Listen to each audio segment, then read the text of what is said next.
How to unblock someone on WhatsApp. Hi friends, it's me again and welcome to another WhatsApp tutorial.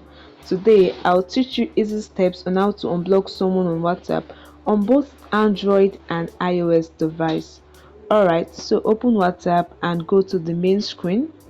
Then tap on the three menu icon in the top right corner of the Android device, or tap setting icon in the bottom right corner of the iOS device. Now select settings, select privacy and scroll down and tap on blocked contact. As you can see, the number of people you have blocked will show there. Tap on block contact. Now tap on the contact you want to unblock. Tap on unblock,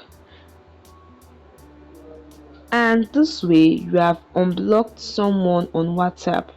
After unblocking someone, you'll be able to send and receive message from that contact again. I hope you find this video helpful. Don't forget to share, like and subscribe for more useful video.